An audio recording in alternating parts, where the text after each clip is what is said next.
What's going on, guys? Welcome back into the channel and welcome back in for our official off-season video. Like I had mentioned in the previous video, this was a lot of content that I needed to divide up into two videos, so I'm recording this intro separately after the fact. Nonetheless, I hope that you guys will appreciate all the effort that I put into this franchise and put into these videos specifically. If you do, please hit that like button. I'll ask you guys at the beginning of the video, please subscribe and please leave a comment down below with what you guys think of the moves that you're about to see as we go through the off season. Nonetheless, I just hope that you guys really enjoy this video, and if you do, leave that feedback down below and let's jump right into it. So I did want to comment real quick that the very first thing that we did here in the offseason is we brought back first baseman, or I guess we have him listed as corner outfielder, Miguel Sano. So we did bring him back on a 3-year deal, $4.6 million per year, which I think is actually pretty friendly considering how good he did for us last year, and I really think he has a lot left in the tank, so I'm excited about bringing him back. What I did do, though, was I let our catcher Perez walk because we have Henry Davis up to an 80 now. We also brought in Reese Maguire last year, who we liked quite a bit, and honestly, I'm probably going to spend that money elsewhere. You know what I mean? Like, we have the ability to sign Roberto Perez back, who, you know, 85 overall player, but I really think that there might just be a better option out there for us. I just didn't like what he offered to the team. I mean, as a defender, pretty solid, but we'll get that with the guys that we have. We need a better bat. And I wouldn't mind bringing in another player, maybe even signing a relief pitcher or a closing pitcher or somebody to help out the bullpen, something of that nature. We're going to be looking to potentially spend that money on one free agent in another category that's, you know, of the same caliber. You know, he's an 85 overall. So we'll look to see what we can find out here. But nonetheless, I did want to update you guys that we're letting him walk.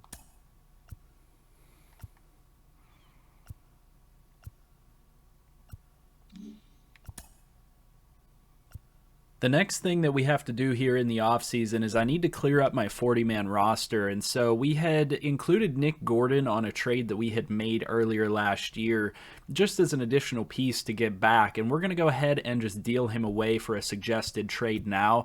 We're going to get Mark Yabu, who is a 53 overall, a potential catcher off of the Blue Jays in return for Nick Gordon. We're just going to make that trade straight up, which will help us clear up our 40-man roster a little bit and just get us a young, high potential player back in return. So we'll go ahead and do that. Now, the other thing that I have to recap you guys on is that we were able to bring in Andrew Mccutchen. So the trade-off here was that we got rid of our right fielder, Greg Allen, I believe his name was, and I said, you know what?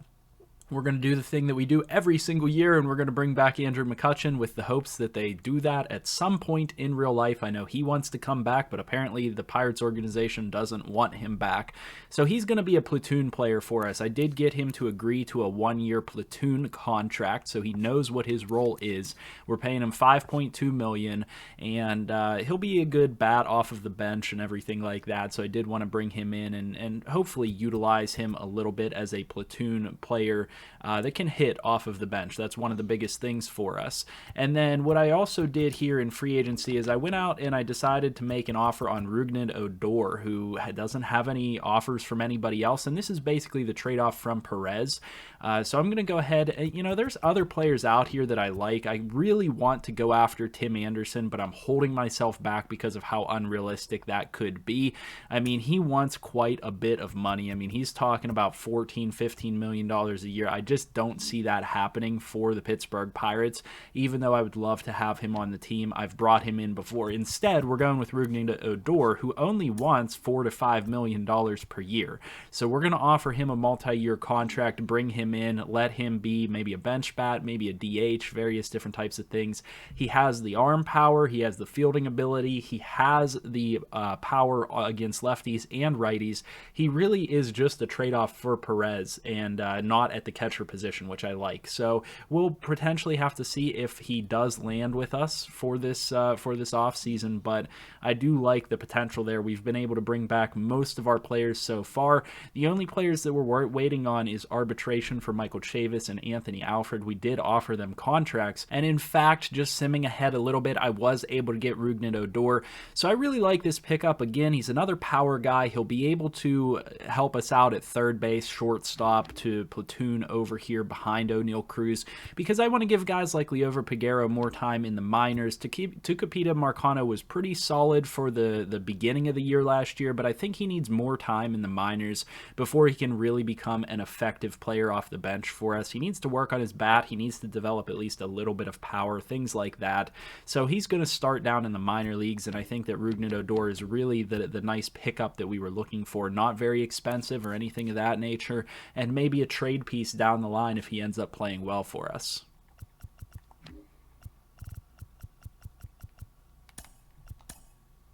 And I had to just comment on this trade that we're getting for O'Neal Cruz right now. You can tell how good he performed last year because of the trade offers that are coming in.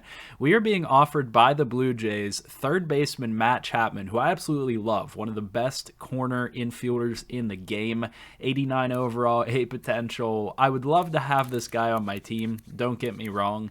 And he's probably kind of undervalued right now because his batting average is pretty low. And I mean, he's really just a power player with really good fielding ability.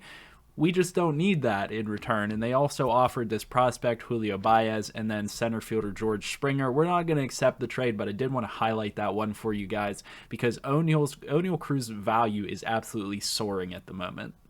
And it's time for that Rule 5 draft. Now, we did get our catcher, Abraham Gutierrez, taken off of us. If I'm not mistaken, I'm pretty sure that this is our player that was just taken away from us. So we might need to actually pick a player off of this list. But I really don't think that there's going to be anybody I really want to draft here. There are some very interesting players out here that are available. I mean, you're looking at some of like our players in our system that are technically available out here for the Rule 5 draft. I'm going to go ahead and sort through it, see if there's anything of value here, but we may or may not take a player.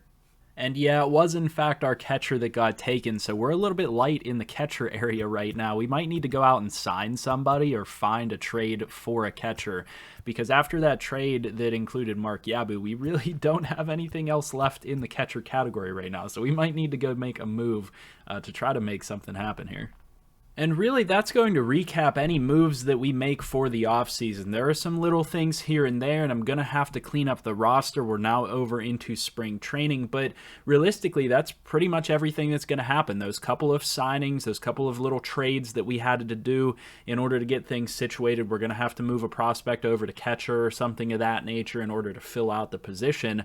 But we're going to have to, tweak some things here and there, and we'll get the roster prepped and ready for next season. I'm excited to get Season 2 underway, and I hope you guys are excited as I am. All right, and now we get the official culmination of everything that we just did in the offseason and everything we did to prepare the roster for this coming season. So we're going to go ahead and take a look at the roster, go position by position. I'm going to try to do this quickly for you guys because I know that this can be a very lengthy process, but one thing that I want to say is that I know that these videos come out as shorter length videos, but these off-season videos took a lot of time to comb through all of what I did in the off season and come up with whatever is worthy of putting into a video. I mean, I'm talking about 2+ hours, 2 to 3 hours worth of actual recording that I had to comb through to cut down to 10 to 15 minute videos. And then on top of that, I'm talking about hours and hours of time spent fixing up the roster to get it to this point where we're at right now. So with that in mind, please leave a like down below. Please leave a comment as well. And I'm going to turn our attention to the roster so we can see exactly where everything stands. So first and foremost, you guys will see that there has been a redistribution of overalls and things of that nature to the roster. And this is in accordance with a team like the Pirates that in our franchise excelled last season. We got to that point of 500, and we're looking like if we keep developing in the right direction, we'll get to a point of contention. We might be able to make a playoff run or something of that nature. And so this is meant to reflect that, as well as all of the awards that Mitch Keller and Brian Reynolds took home last year. Everything of that nature will be reflected in this roster, as well as performance for other players. So going position by position, the way that we readjusted everything, Mitch Keller is our top pitcher at an 85 overall, now back up to A potential. He has had A potential in the past. I think after getting 19 wins and winning a Cy Young award, he certainly deserves A potential. We're not going to skyrocket him in terms of overall just yet. He still has to earn it by having a similar performance multiple years in a row. Roansy Contreras is an 80 with A potential, and this is backed by his 3.22 ERA last year and 10-6 record. He did fantastic in the minors when he was in the minors. He is truly probably the best prospect that the Pirates have pitching wise, so he is going to be a monster for us as we progress forward, only 23 years old. We did hang on to JT Brubaker. JT Brubaker is the third pitcher in the rotation at a 77 with C potential. The fourth pitcher is Reynaldo Lopez, who is a 76 with B potential. I'm hesitant to take the B potential off of him, but he might be one that is a candidate to have C potential. And then our fifth pitcher this year is what we wanted it to be last year before he got injured. Adonis Medina is going to be up and starting for us. You guys can see the really good break and velocity that he has as a pitcher. He's a very raw prospect, still 26 years old. He has to work on a few things, and really he's more of a placeholder than anything. Truly, we're waiting for some of our other prospects to come up, like Quinn Priester and Tanaj Thomas, maybe even Anthony Solometo, who had a fantastic year last year.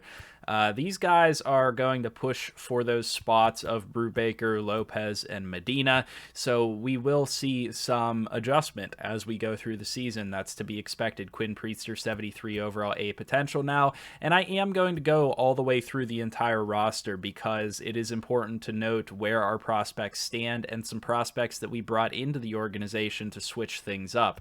So we talked about Tanaj Thomas, then we go down to Fernando Blanco, who I brought in, and to be honest with you, we have to keep in mind that I renamed all the rookies. And that is one thing that is going to be hard for me to keep track of, who exactly I renamed, because obviously I renamed them, so I don't have a direct list right here.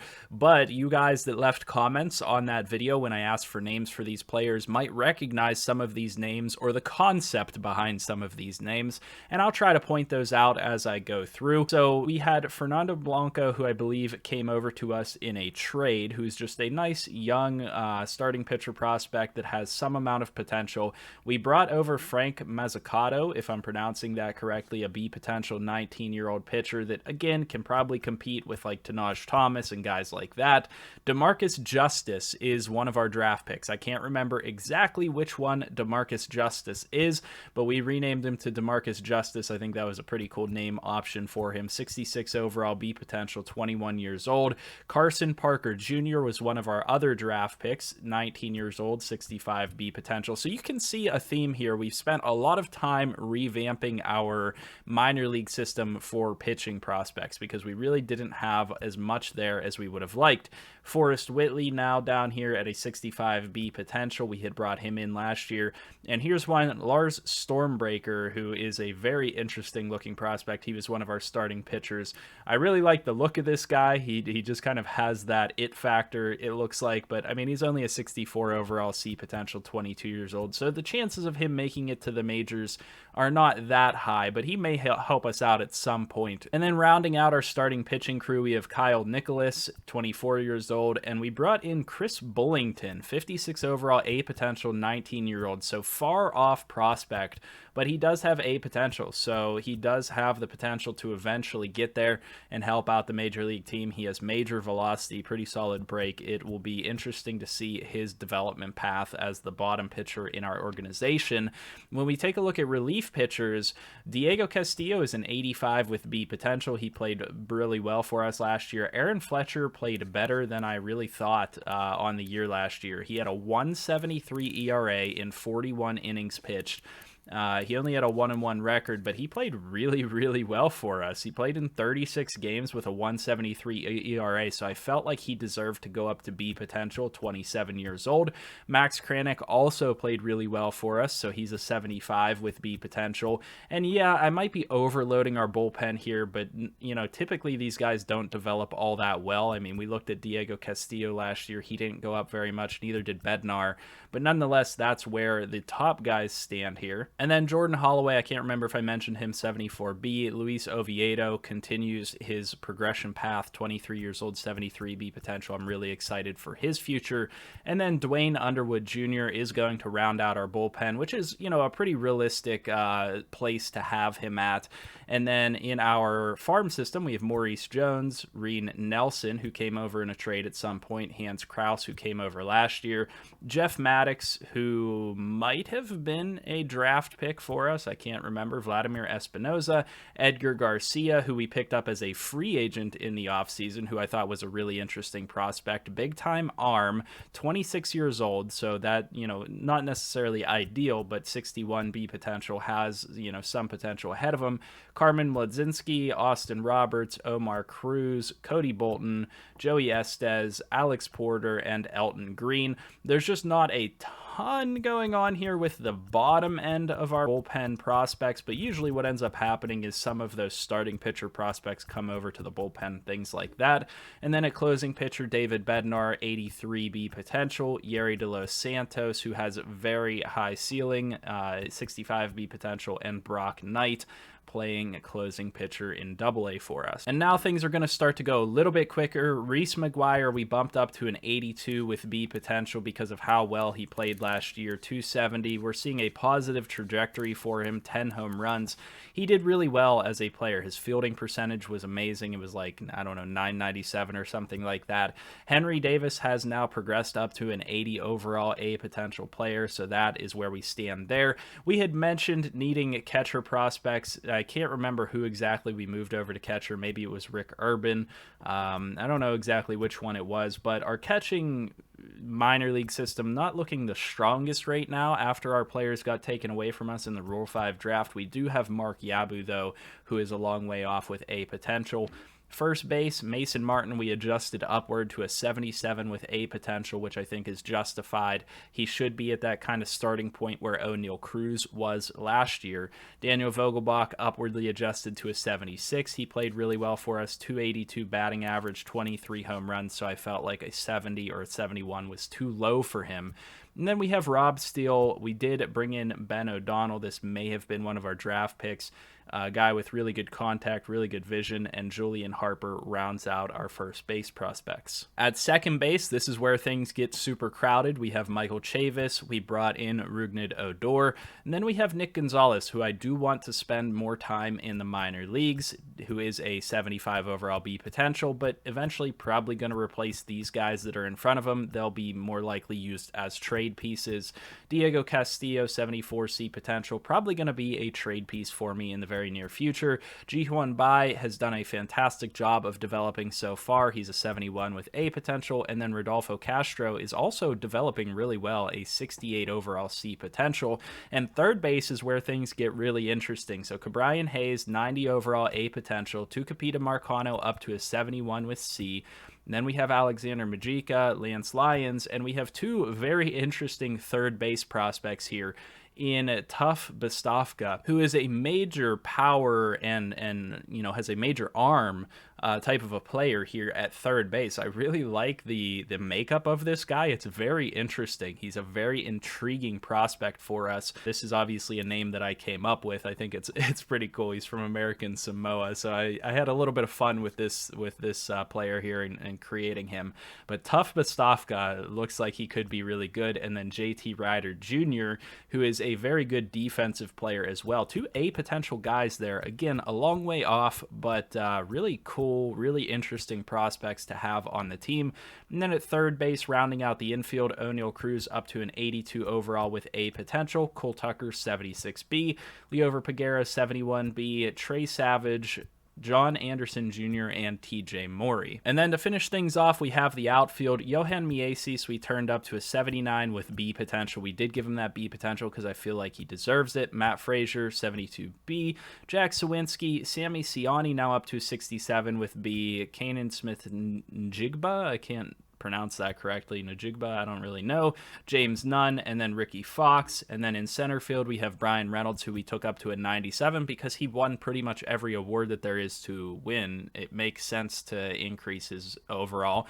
Anthony Alford, 78. We took him down to C potential because I don't really see him becoming a crazy great player or anything like that. Travis Swaggerty, 73B. And then we have Broderick Oakley, who has come along pretty nicely as a C potential guy.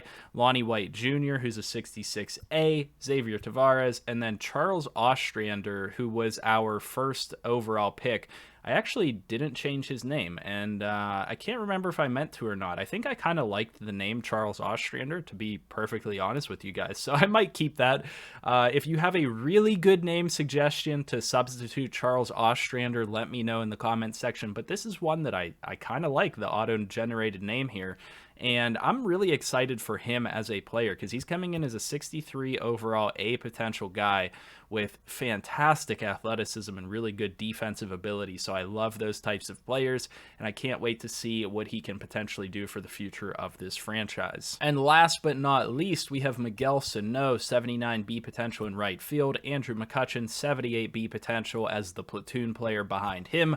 Bubba Chandler, who is a 72 B potential 20-year-old who is going to take over that position eventually, but nonetheless, we did give B potential to because of his performance last year. He certainly deserves it. Connor Scott up to 65A. Les O'Keefe, who is a suggestion by one of our commenters on the last video. This was one of our draft picks for sure. But they suggested making a guy from Ireland, and I actually didn't fix that up, so I have to fix his general information and make him from international.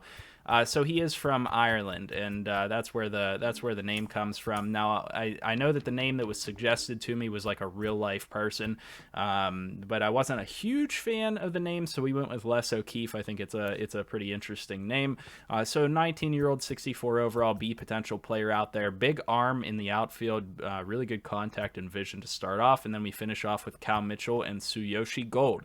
So that's the roster. That's the culmination of all of our hard work, and we are prepped and ready for season 2. Like I said, I hope you guys are excited as I am, and if you are, leave a like down below, comment, and subscribe. I'll see you guys as always in the next video, and I hope you have a good one.